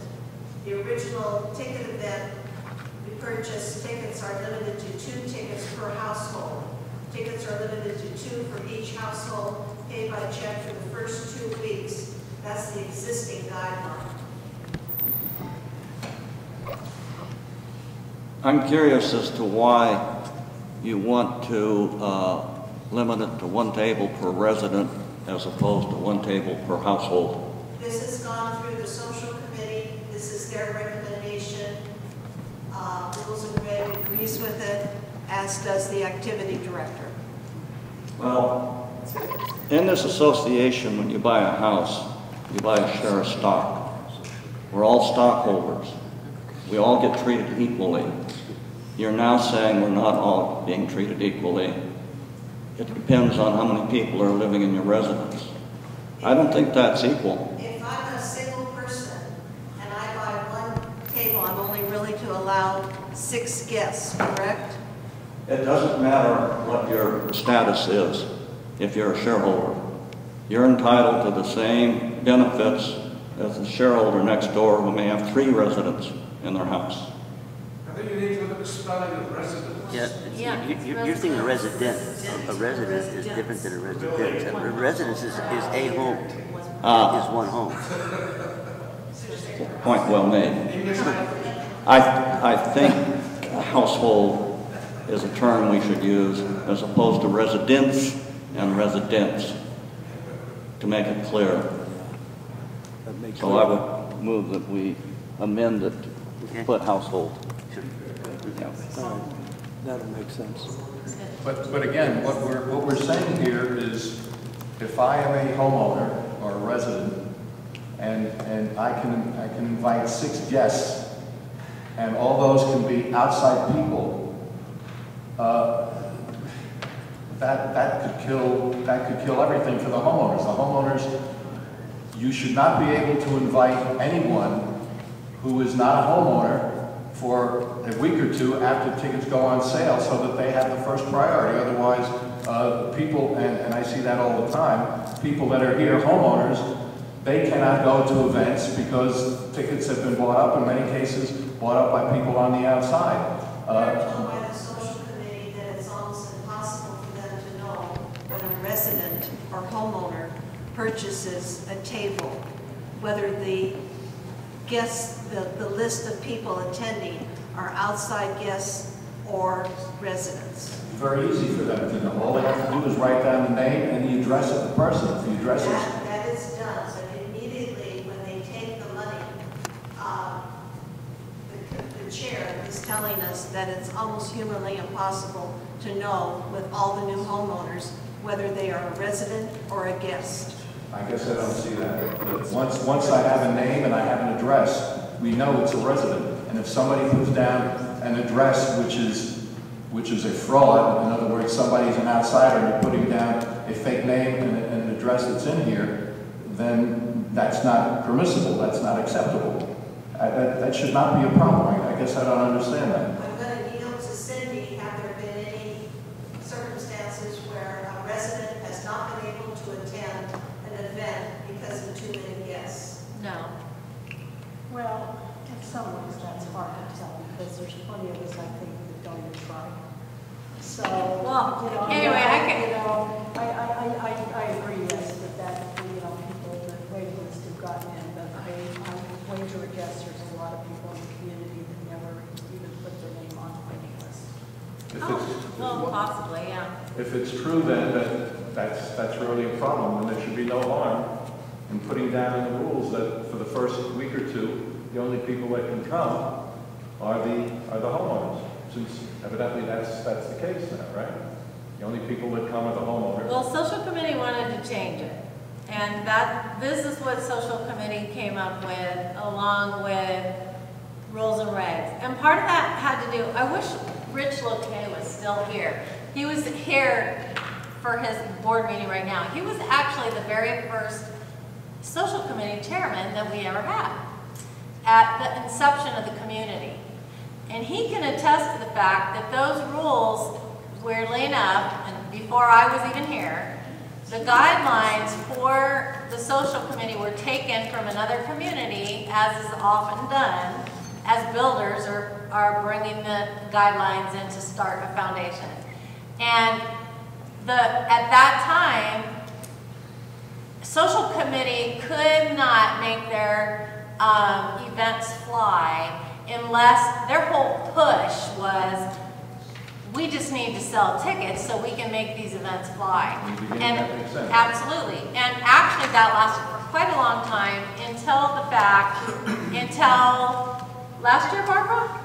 Yeah, until last year, and we started being able to fly. I mean, last New Year's Eve, we had, where's Pam? We had, how many did we have? 4 tables or 2 tables? What did we have, John, that weren't even sold? 2, yeah, okay. We had 2 tables that weren't even sold, which homeowner or guest, okay? So that makes a big ding in their budget in being able to make their events fly. So the guest issue for their events has not really been an issue. And as Pam shared with rules and regs and all the rest, it was such an important issue that social committee actually said, we spend so much effort and so much work to make our events happen, and the whole ticket processing has taken them years to perfect, and this actually last year and a half has been the best years for perfecting the whole process because it's super labor intensive. There's a lot of, well, people, like Eric was saying, sometimes come at 5 o'clock in the morning and line up, and that's why they have been giving all their money to one delegate who comes and buys for the neighborhood. So very, very, very rarely, if ever, has there been one person that buys 6 guests and one other deal. I'm not saying you shouldn't sell it to guests. What I'm saying is first you sell it to homeowners, and when they're done and they have a week or whatever, then after that you can sell it to the guests. Well, one of the things, we have some single social committee members, and they want to make sure that they're not buying their own ticket and then their boyfriend can't come, for whatever reason, and be on a different table because they can't guarantee a table. And again, what I had said before was if you do that, then obviously a solo in a house are the only ones that can bring someone from the outside. But you should not be able to... So what does that mean? Does that mean they can buy it? If you're a single, you can bring a date. That means but that means you can buy their ticket? Yes. Oh, at the same At time? the same time, but then after that, Oh. it should be, if it's all couples, they should be homeowners. And then after the homeowners have taken their shot at it, then after that. But it you gets can go out and complicated. sell. Okay, show us your Joe? single and then show the, Let's say I stand in line at 4 o'clock in the Audience. morning, and I buy tickets for myself, for Ed here, for Jolene, and for you, okay? That's a table for us. Since these tickets are often sold 2 months before the event even takes place, let's say Ed here gets sick and he can't go. There's no way we can stop him from selling this ticket to somebody at Sun Lakes. That's true, but now it's a long time later. I'm saying on the day you buy the tickets, you should sell, or the several days, you should sell to homeowners. After that, sell to whoever you want to fill No, in. we are selling. A guest cannot come here and buy, a guest cannot come in and buy a ticket. No, that's true. You would buy the ticket for the guest, and you could buy tickets for. I'm just buying a table. I'm just buying a table. You don't know who the 6 tickets are for. We say they're non-transferable for the wine club, and the members have to turn them back into the wine club. They can do the same thing with the social, but how can you approve something like this if you're still in the process of trying to do a guest policy? Well, that's part of it. Well, no, because we're not changing the 6 guests per household for special events. That's not going to change, okay? We're only, But you can still make the tickets non-transferable. have to go back to social media on that. Yeah, but what Joe is saying is that for the first 2 weeks, it should be just reserved for the residents. And if they want to buy 6 tickets, they can buy them. But he's saying for the first 2 weeks. I don't want homeowners to be playing second fiddle. We should have first priority. Yeah, there's 36 figures. From a facilities point of view, this ballroom hosts less than 400 people. What's the capacity? Maximum capacity? 350. 350? Something like that. We're going to have 1,800 homes. We have over 3,000 residents. So your people, and we've had discussions about expanding our facilities, etc. If we have too loose a guest policy, and we have to expand our facilities for a tremendous amount of dollars to do that, I don't think that's the wisest decision. And just from a mathematical thing, when you have over 3,000 people and only 10%, theoretically 10% of your residents can attend the event, and 90%, even with Joe's presenting, can't attend by default because of just the capacity of the ballroom. I think we have to be careful about letting our residents have first priority to the tickets before guests are involved. I think everyone needs to understand how a social committee event happens. As someone who my husband stands in line at 5 in the morning, and for New Year's Eve was first in line, I do want to let you know, you have to buy your table, it's assigned. So Joe, I understand what you're saying, but when we buy our tickets and we go down for the whole neighborhood, he bought 3 tables, 24 tickets. Of those 24 tickets, only 4 people were not residents of this community. 2 of them were looking to buy at the time. So they were a guest of my husband and I, and then another couple were guests of another neighbor. So we went down and bought for the whole neighborhood because most of our neighbors still work. They can't come here at 9 in the morning and buy their tickets. They're working. So my husband graciously bought 24 tickets for our whole neighborhood. And we wanted to sit together because we bring hors d'oeuvres and we bring things. If you open it up to residents only and you have your guests, they're not going to sit at your same table. They're going to be somewhere else in this room. And if you've seen the room, there are 25 tables of 8 set up. You could be anywhere in this room. And tables aren't necessarily numbered sequentially next to each other.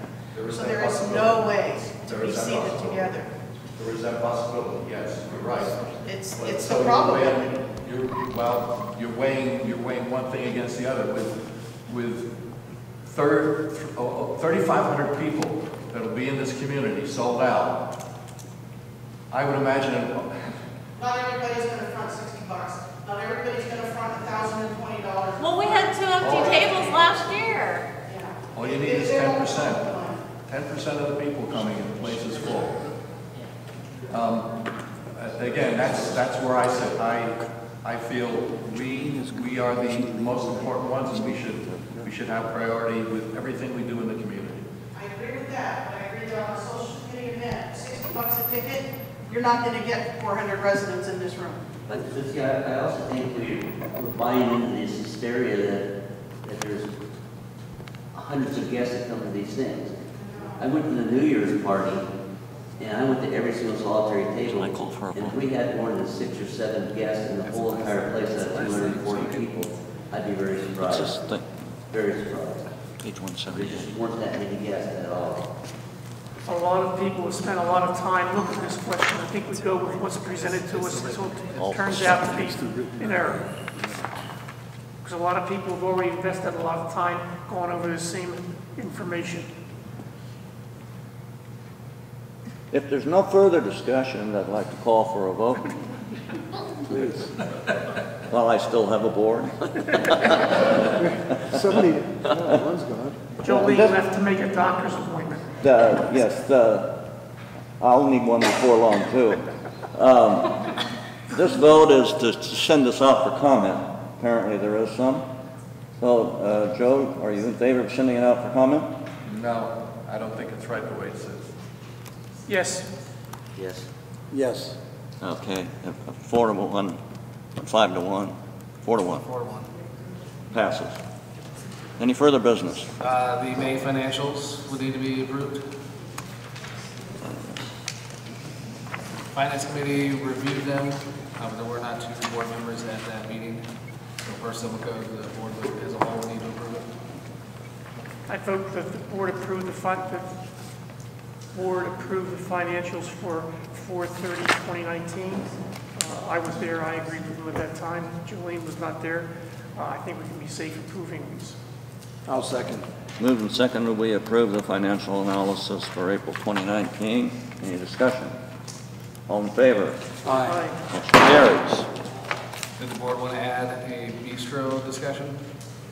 I don't think there's enough left to do it, is there? Everybody's gone. Yeah. We're gonna get, Just that we're working on it. I think what we're going to do is we're going to make a study of what we really want. The original intent was to sell houses. That's why the bistro was put in. And in 2005, as they were getting ready to start making sales, they needed to get someone in here to operate the bistro. They found someone. He wrote a contract as to what he was going to do. They accepted it, and he came in. What we want to do now is find out what do the residents really want in the terms of a bistro, and write our own contract, and then get that out to see if it's feasible and who wants to operate. So during the next several weeks, we will be trying to do our own research to include asking the residents for their input, and we'll keep you abreast of it as best we can. No further business? Are you going to have a town hall, or is this going to be written? Well, at this point in time, I don't know, because we don't have enough information to even have a town hall. Because there's, you know, we had a mom and pop operation. When they wanted to take vacation, they shut down. Why? Why do we want that? Why don't we want a company that comes in here that's going to stay open 365 a year by bringing in someone else if somebody gets sick or something? You know, they should be here to do what we want. We shouldn't be here to do what they want. So those kinds of things. But is it possible? Is it feasible? What will it cost? We don't have enough information to answer questions. When we do, we'll likely have a town hall. What may very well be possible here is if we get a number of people interested, so we have maybe 2 or 3 people that do want to do that with whatever they're serving and however they charge it, then maybe after that we can have a meeting discuss those people and see how they feel about it. I think you have to understand that we are not going to have people knocking on our doors to get in here. It's going to be very, very, very difficult to find somebody. So even if we get input from the community, say, you know, we want a barbecue place, we may not be able to find a guy that does a barbecue. I mean, it's going to be very difficult to find somebody to actually come in here and take this place over, because it's not a huge moneymaker. It does make money, but not a huge moneymaker. So I'd like to see somebody come in. Our residents have come to expect and deserve to have a place that they can come to and eat. And a lot of us are getting a little longer in the tooth, and maybe we don't get out as much as we used to in the old days. And I think for them, we should have somebody that can at least think about delivering to them. So that's important to me. I'd like to see somebody who's here full service, full time, and not gone 2 or 3 days a week, or even closing on a Monday. It worked very well. They did a great job for our community. I'd like somebody to come in and do as well or better. So that's what we're looking for. No further business to come before the board. Move. Make a motion to adjourn. Movement to adjourn. Second. Moved and seconded to adjourn. Discussion. All in favor? All in favor. We're adjourned.